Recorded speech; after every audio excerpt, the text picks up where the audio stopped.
कटक जिला सालेपुर ब्लॉक रे लघुचाप प्रभाव में चाषीकूल हताश हो पड़ुंट। वर्षा हेबा द्वारा कखारु जन्नी काकुड़ी डाली जातीय शस्य जथा मुग बिरी सब पानी में पड़ी नष्ट हो जाइछि। अपर पक्षरे कोरोना महामारी सारा विश्व को प्रभावित करुथिबा बेले चाषीकूल मध्य बाद पड़ी नांती। लॉकडाउन द्वारा परिवार सब बिल में नष्ट हो जाइछि। बिक्री करने असंभव हो पड़ी। चाषी माने धार उद्धार करी चाष कार्य करुथिबा बेले एबे किभଳି भाबे सेही धार कर्ज सुझिबे चिंतारे पड़िछंती।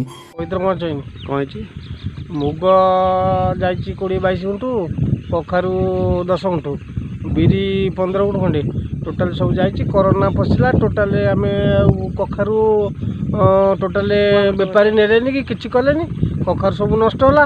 आडे कोरोना पसिगिरी तापर आडे वर्षा होला। वर्षा दाउरु टोटाल मुग बिरी टोटाल घर को जाई पारेनी। टोटाल सब जाक बिलेरी पड़ी।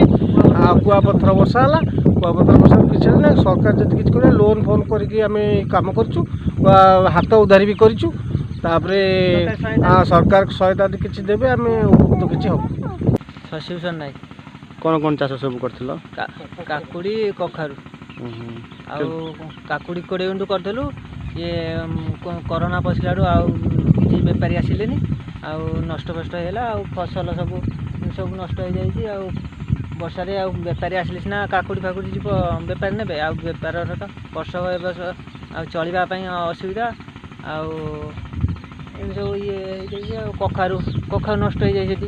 कखारु नष्ट हो जाए 20-25 गुंठु आमती चाष करमती माने परिवार मेटाऊ। सालेपुर तापस दास रिपोर्ट, सी न्यूज लाइव ओडिया।